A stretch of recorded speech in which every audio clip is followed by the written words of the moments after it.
Ya, Assalamualaikum dan salam perpaduan bersama saya Anissa Daulus dalam Berita Pagi Sabah edisi Ahad 8 Januari 2023. Ketua Menteri Datuk Seri Panglima Haji Haji Nur masih mempunyai sokongan majoriti di dalam Dewan Undangan Negeri Sabah. Setiausaha Agung GRS Datuk Seri Panglima Masidi Manjun berkata, dakwaan yang menyatakan Datuk Haji Haji telah hilang lokus tandi dan tidak layak menjadi Ketua Menteri disebabkan keluar daripada Bersatu adalah tidak berasas. Menerusi kenyataan di Kota Kinabalu, Datuk Masidi menegaskan Datuk Haji G serta ahli-ahli DUN Bersatu telah menjadi ahli GRS melalui keahlian langsung.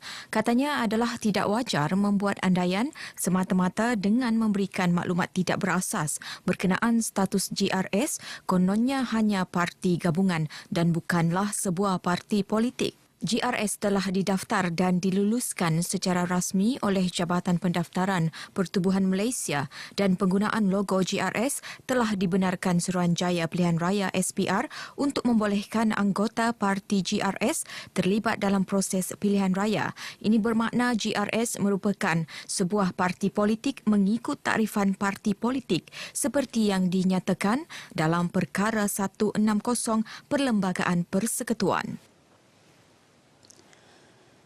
Dalam pada itu, 5 ahli Dewan Undangan Negeri ADUN daripada Barisan Nasional BN Sabah menyatakan sokongan terhadap kepimpinan Ketua Menteri Datuk Seri Panglima Haji Haji Nur. Menerusi kenyataan bersama, mereka menegaskan mahu kestabilan politik dipelihara dan menolak sebarang percubaan menimbulkan kekacauan dan keresahan rakyat. Sokongan kepada Ketua Menteri dinyatakan ADUN Tanjung Keramat Datuk Syahilmi Yahya, ADUN Pantai Dalit Datuk Jasni Daya dan ADUN Sugut Datuk James Ratib. Juga menyokong ADUN Sindumin Datuk Dr. Yusof Yaakob dan ADUN Tempasuk Datuk Muhammad Arsad Bistari. Jumaat lalu UMNO dan Barisan Nasional BN Sabah menarik sokongan kepada pengerusi Gabungan Rakyat Sabah GRS Datuk Haji Haji sebagai Ketua Menteri. Beralih ke perkembangan berikutnya, Kerajaan Sabah komited memastikan pembangunan sama rata untuk semua rakyat negeri ini tanpa mengira bangsa, agama dan latar belakang. Ketua Menteri Datuk Seri Panglima Haji Haji Nur mengulangi kerajaan negeri telah memperuntukkan RM176.16 juta bagi melaksanakan pelbagai program keagamaan termasuk pemberian geran RM54.05 juta kepada sekolah dan badan keagamaan bukan Islam dalam belanjawan negeri tahun ini. Datuk Haji Haji berucap demikian dalam Festival Tarian Naga, Unicorn dan Singa di Pusat Konvensyen Antarabangsa Sabah, Kota Kinabalu. Teks ucapan beliau dibacakan Timbalan Ketua Menteri Datuk Seri Panglima Dr. Joakim Gunsalam. Tambah Datuk Haji Haji, Sabah meraih kejayaan besar pada tahun 2022 yang antara lain menyaksikan negeri ini memperolehi pelaburan domestik dan luar negara bernilai RM33.4 bilion. Jelasnya kejayaan itu antara lain hasil usaha sama dan sokongan rakyat termasuk Persatuan Komuniti Cina Bersatu Sabah Cawangan Kota Kinabalu kepada negeri ini. Kerajaan negeri melalui Lembaga Industri Getah Sabah LIGS akan mengagihkan bantuan musim tengkujuh BMT berjumlah hampir RM70 juta kepada pekebun kecil getah berdaftar bermula semalam. Ia melibatkan 86,323 pekebun di seluruh Sabah dengan jumlah RM800 seorang.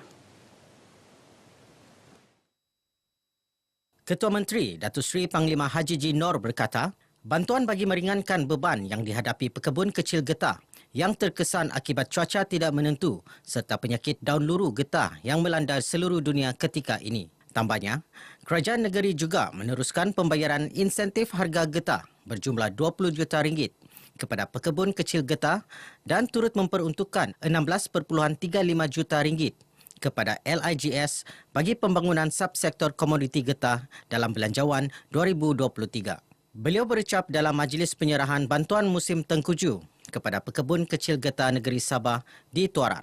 Teks ucapannya disampaikan Pembantu Menteri Pelancongan, Kebudayaan dan Alam Sekitar, Datuk Johnston Bangkuai. Sementara itu, pengerusi LIGS, Edward Linggu berkata, pihaknya akan membangunkan kawasan seluas 5,000 hektar di bawah program High Impact Project merangkumi program tanam baru dan tanam semula getah berkelompok tahun ini. Kita akan terus memberi perhatian kepada kebajikan pekebun kecil. Antara usaha ialah untuk menambah ataupun membuka lebih banyak kebun kecil, kelompok-kelompok untuk memberi faedah kepada pekebun kecil. So sebagai contoh, seluruh Sabah kita ada 5,000 hektar. Dalam majlis ini, seramai 200 pekebun kecil getah di daerah Tuaran menerima BMT.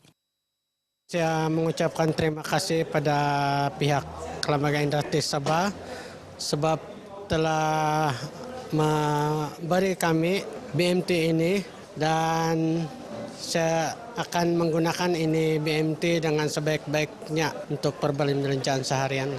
Terima kasih teman di bantuan di LGS. Masih kau teman sebab itu bangga. Aisyah pentingnya memang jadi saya tolong ke kampung imutong-utong. Si kau teman di bantuan dia. Saya berterima kasih karena dapat RM untuk bantuan dari lembaga tabung getah. Yang duit karena bagi itu saya tidak sia-sia itu untuk makanan, membeli makanan dan untuk membeli keperluan cucu-cucu saya pergi sekolah. Ya, beralih ke perkembangan semasa COVID-19. 15 kes baru dicatatkan semalam, pertambahan 1 kes berbanding hari sebelumnya, manakala 1 kes kematian dilaporkan di Tenom. Dalam kenyataan Menteri Kerajaan Tempatan dan Perumahan yang juga jurucakap rasmi COVID-19, Datuk Seri Panglima Masidi Manjun, kadar penularan ialah 1.37%, tinggi sedikit daripada 1.04% sebelumnya dengan sampel ujian 1,093. Hanya 5 daerah mencatatkan jangkitan baharu iaitu Tuaran 6 kes, Papar 4 kes, Kota Kinabalu 3 kes serta masing-masing 1 kes di Beluran dan Sipitang. Tiada kes dilaporkan di 22 daerah. Kesemua 15 kes yang dilaporkan berada dalam kategori 2. Sementara itu, 17 pesakit sembuh dan 138 pesakit lagi sedang menerima rawatan. Sehingga kini Sabah merekodkan 8 daerah zon hijau, 16 daerah zon kuning dan 3 daerah zon jingga. Pelajar Madrasah Al-Amin Kampung Samar Laut Pulau Mabul sempurna memulakan sesi pembelajaran tahun ini dengan sinar baharu apabila menerima sumbangan pakaian seragam menerusi program Misi Sayang Sabah SM 1.0. Pakaian berupa set lengkap jubah dan kopiah serta baju kurung dan tudung itu melibatkan kos keseluruhan berjumlah RM22,800. Sumbangan disampaikan Pertubuhan Bukan Kerajaan NGO iaitu Persatuan Kebajikan Pekerja Islam PKPI, Tenaga Nasional Berhad TNB dan Pertubuhan Kebajikan Serantau Muslim Serantau Muslim. Memang ini merupakan salah satu aktiviti tahunan kami. Hasil daripada keuntungan TNB kami salurkan balik kepada rakyat yang amat memerlukan. Jadi kali ini kami memilih Madrasah Al-Amin kerana kami mendapati terdapat keperluan di kawasan ini, terutamanya kepada pelajar-pelajar yang memerlukan bantuan dari segi pakaian, makanan dan juga wang ringgit. Beliau ditemui pemberita RTM dalam program berkenaan di Pulau Mabul sempurna. Jelas Datuk Raja Abdul Aziz, hasil tinjauan dan penyelidikan oleh rakan strategik NGO Serantau Muslim, pelajar madrasah ini dikesan tidak mempunyai pakaian seragam sekolah. Sementara itu, pengurusi Serantau Muslim Ustaz Muhammad Hakim Muhammad Nur dalam ucapannya menyatakan selaku pihak yang diamanahkan PKPI untuk mengurus misi bantuan kali ini, pihaknya komited untuk menyampaikan sumbangan kepada masyarakat Sabah terutamanya golongan asnaf di kawasan pulau. Beliau turut merakamkan terima kasih kepada Persatuan Pacuan Empat Roda Tawau serta pejabat daerah sempurna yang turut bekerjasama dari segi keperluan logistik untuk menjayakan misi berkenaan. Selain pakaian seragam, PKPI turut menyumbangkan 50 set bakul makanan, set penjanaan tenaga solar dan wang tunai RM50 untuk 100 asnaf di kampung Samar Laut. Peminat sukan bina badan yang baru menceburi sukan berkenaan perlu mengutamakan aspek keselamatan diri. Ia penting bagi mengelak daripada mengalami sebarang kecederaan ketika melakukan aktiviti latihan. Setiausaha politik kepada Menteri Belia dan Sukan, Jere Pagut berkata ini termasuk menggunakan peralatan sukan bina badan yang sesuai selain mendapatkan khidmat jurulatih berpengalaman. Gym ini kalau kita tidak ikut langkah-langkah untuk berlatih ataupun dalam gym ini, kita akan merasa keberatan ataupun kesehatan kita sedikit terjejas. Jadi dengan adanya jurulatih ini, dia akan ajar dari peringkat awal apa yang patut atau basics. What is actually basics for the gym, permulaan dalam gym ini. Beliau menyatakan demikian ketika mewakili Menteri Belia dan Sukan Dato' Elron Angin dalam majlis perasmian Fit Pro Empire di Kota Kinabalu.